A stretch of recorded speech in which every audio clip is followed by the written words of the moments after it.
Hello, this is Dr. Stephen West, and welcome to Making the Grade. I'm very, very excited to have a couple of new faces, actually one new face that no one knows about, and one face in a new place.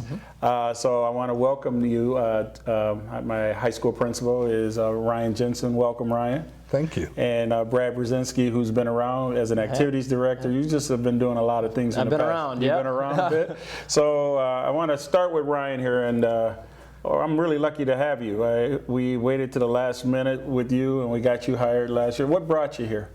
Well, really looking for a new opportunity. I've been in education for about 24 years prior to this year, and in two different settings. One about the same size as Winona and one quite a bit smaller, so I was really looking to kind of get back into that 1,000 student high school size, and was fortunate enough to be selected. Yeah, we're really happy to have you. Are you nervous? A little bit. Are you a little bit? I don't spend much time in front of the camera. I hear you. Trust me, I'm nervous as all the time. But we really are happy to have you. We're going to talk more about what's been the difference between Winona Senior High School and your other schools in a bit.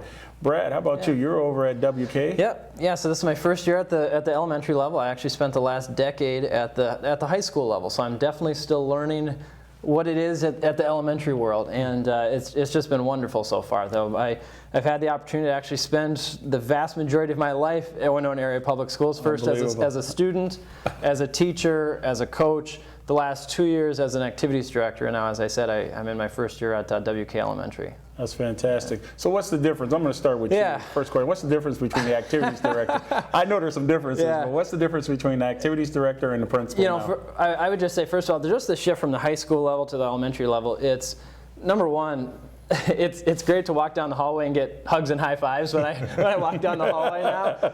The kids are so excited and enthusiastic to be there. I think even those days where we as adults, maybe it's hard for us to get going in the morning, that enthusiasm, that excitement, it rubs off on us too. So I think, not to take anything away from the high school, but there's a little different feel in that elementary building. And so the last 2 years, again, I spent as activities director, and I really, really enjoyed that work. It was just, you had the opportunity to work with students in doing great things. I mean, it was almost all positive stuff, and so that was really neat.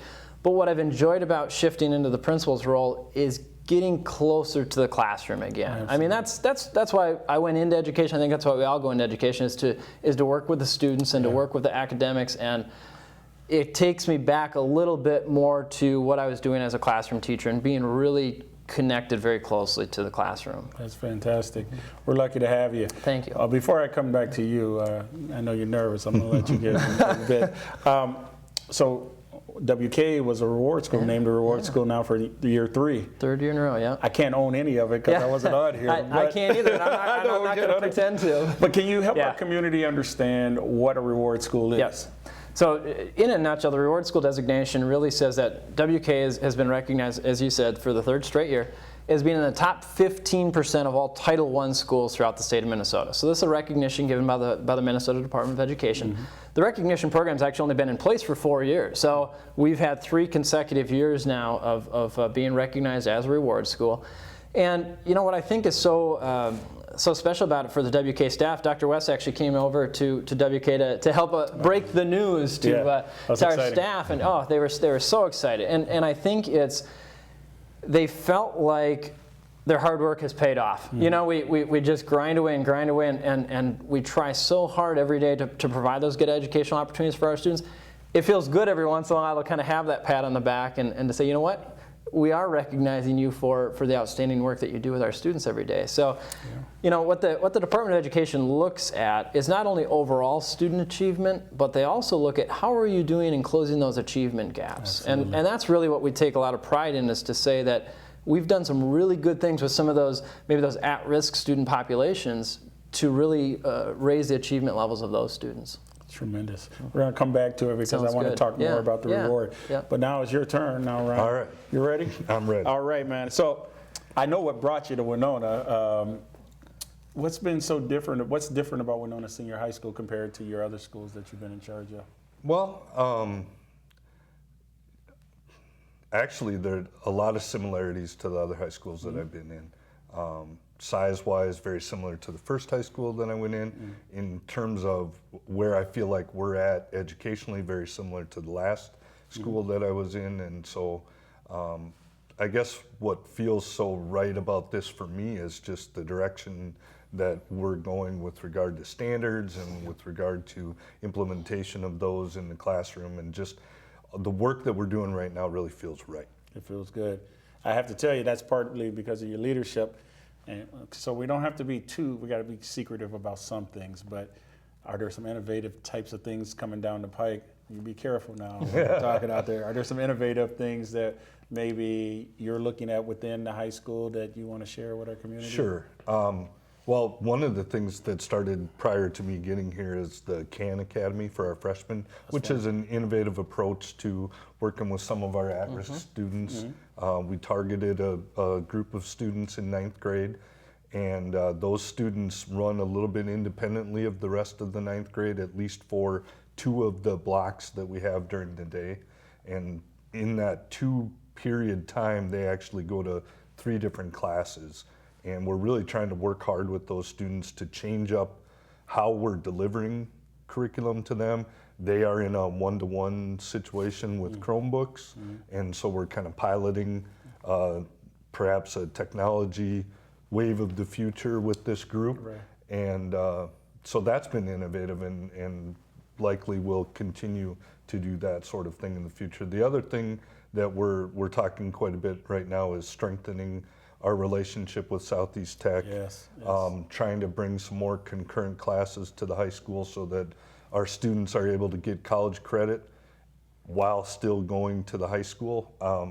I think oftentimes that college class, that first college class that a student takes beyond high school, can be a difficult time for them, and we really feel like if we can provide that with a teacher that they're familiar with, and in an environment where they know people care about them, that they might have more success, and that might breed more success down the road. So we're really trying to get more experiences for our students in that regard. And those credits, because they come from Southeast Tech, transfer to any of the schools in the state of Minnesota that are in the MnSCU system. That's tremendous, and I'm looking forward to seeing, because I agree with you. I think we have to place that at our high school. It's something that I look around the state and I go, we can do much better with our concurrent classes, and even thinking about an AA degree before they leave high school. And so I'm looking forward to your leadership on that. So I'm going to ask both of you a question.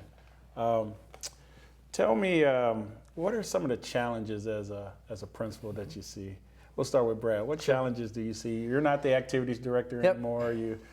What do you see? You know, I think one of the, as I've shifted to the elementary level, I think that one of the challenges that we face as a district right now is just alignment across the district. I think that's something that we really need to continue to focus our attention on. With 5 elementary buildings, that's one of the challenges that's presented there, is to just make sure that what's going on at WK is consistent with what's going on at Jefferson and Madison and Goodview and Rollinsford. And I think we've really started to have those conversations. I think that needs to continue to be a focus district-wide. We can't isolate ourselves. We can't be on an island over there at WK. We really, truly have to have a district-wide approach. And I think we're on the right path. I would say that we still have work to do there. But that's one thing that, as a district, I think we continue to march forward on. It's like watching a tanker turn in the middle of the ocean. Yeah, that's right. It doesn't turn around quickly. It takes hours and hours and hours to do. And you're right, trying to align the system is difficult. What about you? What do you think, Ryan? You know, like I said, this is my 25th year working in high schools, and I think in the past 25 years, the biggest thing that I see is the shift in how technology has impacted our world. Just when we went to school, well, maybe not you, when we went to school, there was no internet that you could go look things up. I mean, you went to school to get knowledge, but now knowledge is all over the place. And so I think we're trying to figure out still, how does school work, and what should students be doing? And so for me, the big thing, the challenge is always relevancy? How can we figure out or help our students figure out how this material is relevant to their future? And in some cases, we're talking about a future that we don't even know what it's going to look like. It's not created yet. You know, so really that shift in how school works, being in school during that shift has been a challenge. Finally, before we end this segment, and I appreciate both of you being here for the segment, what should a viewer know about WK, and what should a viewer know about Winona Senior High School? Let's start with the elementary. You bet. Sounds good. You know what I've been so impressed with at WK is just, number one, I mean, outstanding staff and students. I mean, that's the name of the game. When you're talking about what makes a quality school, when we talk about the reward school recognition, just an outstanding staff, outstanding students. And you know what? The family support is just amazing. I think that not only, you know, we've got an incredibly strong PTA, but all the families, what they do for their kids every single day to help them succeed in school, that's what's impressed me. And I think that's what, you know, as if I'm going to say, you know, what should people know about WK? What a great community feel there. And it's just that everybody is in that thing together, and that's what I really have found impressive about the school as I've moved into this role. And I've heard a lot of positives from community about you. I've heard a lot of staff support about Thank you. Brad, Mr. Brzezinski being the thank you. principal there. But one of the things I really appreciate about you is that you talk about there's that exceptional piece at WK with our community, but the alignment around all of our elementaries has to be in place. Exactly. And that's the hardest part is, okay, how do you take those fantastic PTAs and make them one system? Sure. Yeah, obviously for the for the WK community, we got to have a strong PTA. For Rolling Stone, same thing, but aligning it so that we are all on the same page. And I really appreciate keeping that focus, that you're keeping that focus. What about yourself? You know, I'd echo a lot of what Brad said, that, you know, we have great students.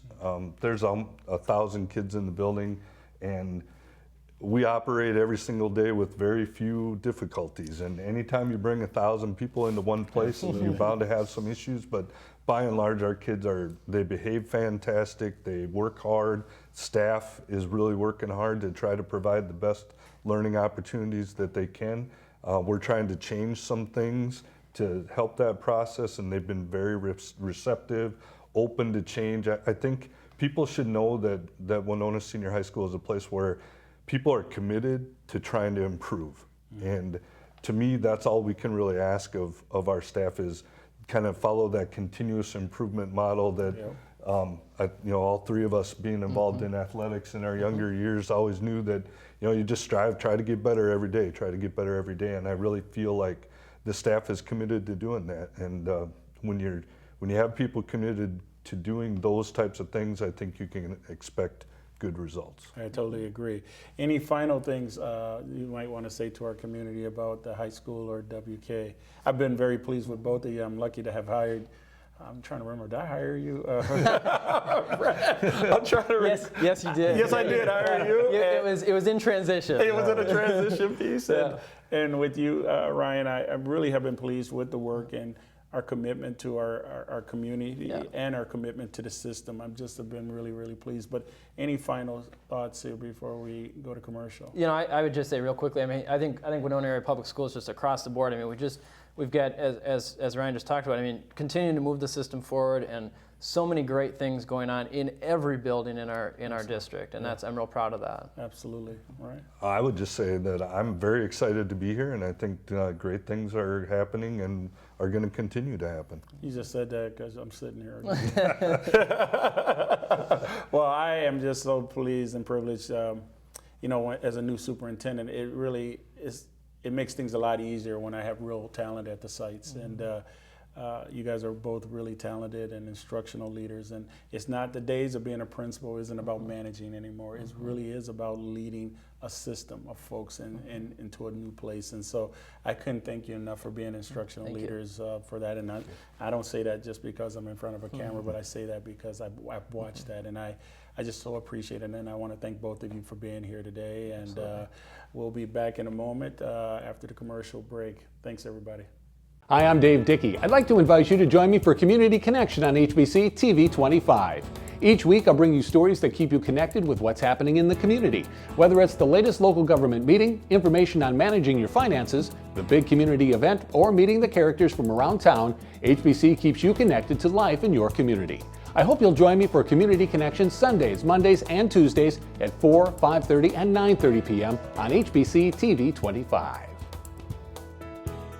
Well, welcome back to the show, Making a Grade. I am Dr. Stephen West, the Superintendent of Winona Area Public Schools. Our second segment starts with two new people here, one new to our system and one not quite new, but in a new position. I want to welcome both you, Jen Snook, and you, Tyler Zunker. Is that how I pronounce it? That's correct, yeah. Okay, sometimes I'll get my names off, so you gotta help me because I do destroy names. But we're gonna start with we'll start on this with the ladies first, and then we'll ask you the same. But you two are now tech integrationists. And the name might seem familiar to folks, a technology integrationist, but what is it in your mind is the mission of a tech integrationist? And then I'm going to come to you, Tyler. It is a fairly new role in districts, but I think a long needed role. Tech integrationists work with teachers to move the idea of learning with technology forward. So it is not just making sure that the back end computer systems work. It's really working with teachers to come up with effective strategies, tools, to better reach learning objectives in the classroom. Mm-hmm. And so right now we're really trying to do this district-wide, and I think it's going very well so far. Is it? Yeah. I mean, I know change is hard for people. So you can tell people the truth. I mean, is it going well, or is it complex? I mean, you're asking them to change the way they go about educating kiddos and things. Are we seeing some success there? I think what we're really trying to do is find out what they ideally want to do. Perfect. And then we're helping them find ways to integrate technology so it's not getting in the way. It's actually enhancing what they're doing and giving them different opportunities. That's wonderful, wonderful. Yeah. Tyler, what do you think?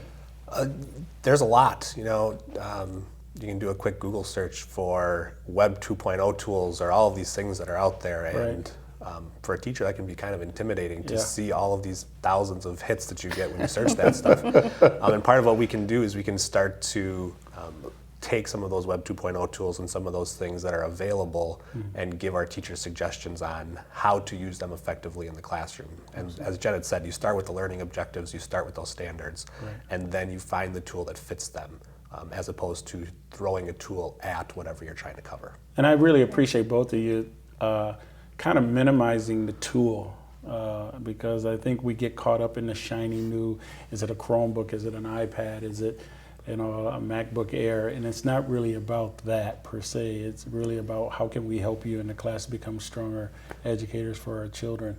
So what drew you to the job? What drew you to this? I have been an educator for 15 years, and then I heard that you were here. Okay, is that what you heard? Yeah.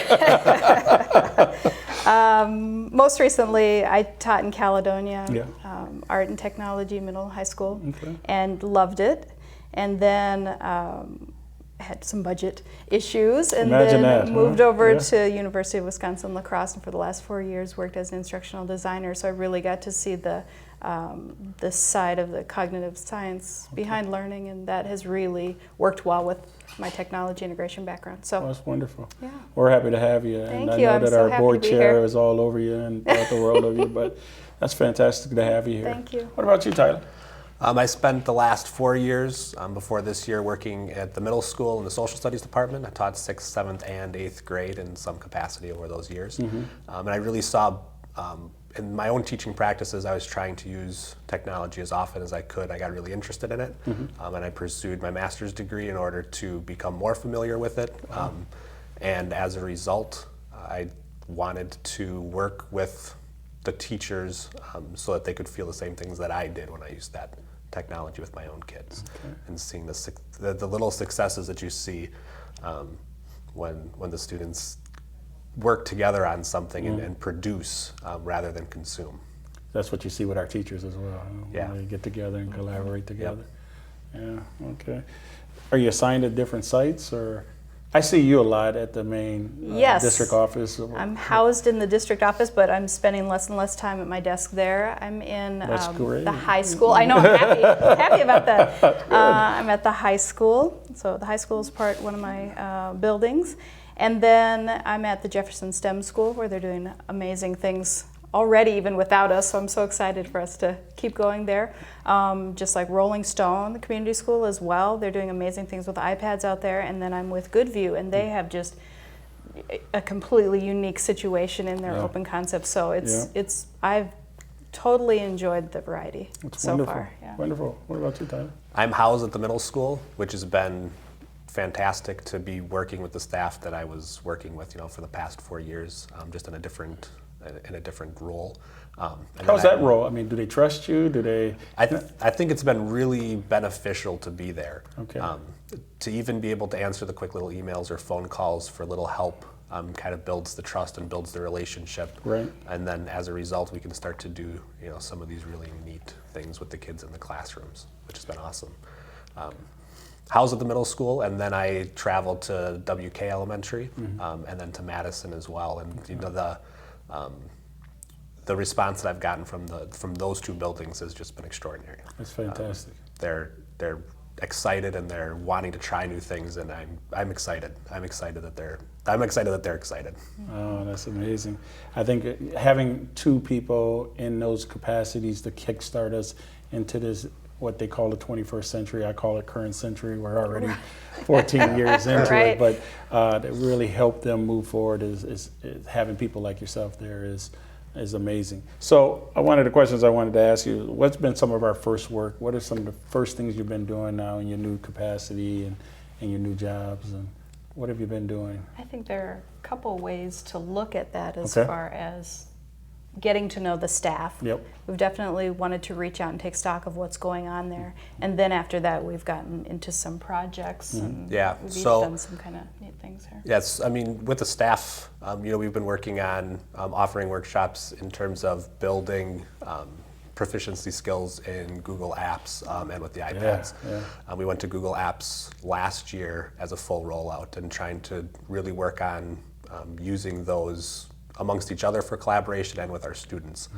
And then we're slowly but surely making our way into the classrooms, and that's kind of where we want to be, and we're getting there with the video project, one that Jen had done earlier today, and with guided reading stuff that we're working on at WK using certain programs through the iPads.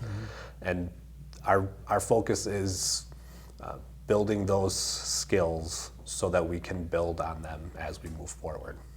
So I asked the question a couple minutes back, and maybe I didn't ask it as tactful, and I want to be careful here, but how are faculty handling the new positions for both of you? How are they doing?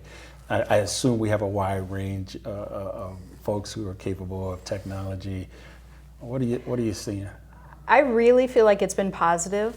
I think the more that we can convey the idea that we're here to support what they're already doing and to bring in ways to engage the students. We obviously love what we're doing. I mean, we think it's really fun to be in the classroom. We think it's really fun to be working with technology. Yes. And the more that we sort of share that with teachers and show them that that is something that's really accessible, and there's not a lot that you have to do on top of what you're doing now. We don't want to seem like we're a burden or one more thing to do. We're really trying to find efficient ways to do things, engaging ways to do things, and a lot of times that actually makes things a little bit easier. A little bit easier for them, Yeah, so positive. I think it's positive. The Oh, more that's they find wonderful. out that we're really here for them in a Excellent. support role. I agree. I think having been here for the past 4 years and seeing where we were to where we have started to go now has been that's been fantastic. It's good to hear. the response from all of the staffs that I've been working with, and I think you would agree, has been, what can I get you to do? What can we do that's a little bit different and outside of the box, but we need the time. And so we're really trying to help fill that gap. Absolutely. Yeah, and I would say one more thing. I think the more that we get the idea across that we're not pushing technology just to use technology, it is about the learning. And we, in our daily lives, work with iPads and smartphones and laptops when it's appropriate to use that, and I'll still write on a piece of paper. But when we have all of these tools and we're starting to get more devices in the schools, then we can show that the students can use all of these things to do something and get at learning. So that's really where we're going, not just to, push it into the classroom. So everything's going well. We're feeling like it, you know, everybody, we're kind of slowly rolling this out for our folks so they can dabble in it. I'm excited to hear that. What are some of the technology challenges? There's got to be some challenges out there when it comes to technology. Do we have enough of it? Do we have too little of it? What's some of the challenges you see? It's unanimous. Time. Time. It's time. Yeah, it is. It's not. I don't think it's lack of lab space. I don't think it's lack of interest. I think it's lack of time to really sit with a software tool and get to know it so you're comfortable enough as a teacher to implement something in class and not lose some instruction time. I think we've definitely tried to find ways to meet with teachers during their prep hours, before school, after school. We've even talked about doing things in an online setting so that people can go to it when they need it. But time it's always going to be, I think, an issue. So we're trying to find that. That is our probably number one challenge. Yeah, when you start and you focus on the standards and the learning objectives, you have to take another look at something that you've been doing for 2 years or 5 years or 10 years. And that Or can 20 be, years. Or 20 years or 30 years. And that can be a challenge. Yeah. And that can be a challenge because those things are ever changing. But a lot of the times we adapt with something that we've already done in the same way that we had done it in the past. And we don't want to just take the technology and, like we've said before, and throw it at whatever project or standard that we have. We want to start with that learning objective, start with the standard, and that takes time. Right. And we like to work individually. I think we've both found that to be very beneficial, working one-on-one with teachers on what they want to try to do. And there's 2 of us, and there's lots of them, and 300 of them. Yep, and we try to get around as best as we can and get those meetings set up. Right. All right, so we're getting down towards the end of the segment, so I would be remiss if I didn't ask this kind of large, sweeping question that I'm going to ask both of you. Where do you see us a year from now when it comes to tech integration? And then where do you see us about 5 years from now as we close out the segment? Jen, where do you see us a year from now? I would love us to be in a place that almost looks away from the technology but looks at the teachers being comfortable with our role and knowing that they have our support in the classroom. And then it would turn to the technology that we can learn things together, look to us to sort of vet different kinds of technologies for you to use. And then that's going to trickle down to the students who we're trying to improve the existence of the students here in our school, but really working with the teachers, because I think that's where it's gonna start. Tyler? Yeah, and I think building off of that, we are preparing our students for what's coming after they leave our buildings. That is our ultimate goal. And whether they're going to attend a 4-year school or a 2-year school, or whether they're going to join the workforce, right out of high school, they have to be ready. And one of the things that is going to be there is going to be technology. And the more that we can get it in their hands, and the more devices that we have to give them to put into their hands, the more prepared they can be. And then we can take a look at, now we have a staff that's prepared and they're ready and they're willing, and we also have the devices in the students' hands to move forward. All right. So that's a year from now. Yeah. That's a year from now. I mean, you said before that we've come a long way in 4 years. That'll be a year from now. 5 years from now, as I'm closing out this segment. I hope teachers are excited about trying new technologies. I hope students are asking for it and pushing for that. And that they're prepared and self-directed learners. That's what I would. Absolutely. Yeah. Self-directed learning. Yeah. I love the idea of self-directed learning, and I think that over the course of time we're going to be there, and we're going to be really good at it. Well, I want to thank both of you for being here. These are very important positions in my eyes as we begin to shift this organization and how we look at teacher pedagogy, how we look at putting tools in the teachers' hands, and quite frankly, how our kids are going to use them. And I can't thank you enough for the work that both of you are already doing and where we're headed. I say this, and I really mean this to our community. If we are sending our kids out of our system without having tools and being able to collaborate and create with the use of a tool, with not leveling the playing field of our children, then we're doing a disservice to our Winona area public school kids. And so we're already in that midst of saying, nope, that's not what we're going to be about. And I thank you both for doing that. Yeah, thank you. That ends our show today. I want to thank everybody from coming, both again, Jen and Tyler, Ryan and Brad, and I want to I appreciate you being here. I look forward to seeing you guys again in the future. Thanks and have a great day, and thanks for watching Making the Grade.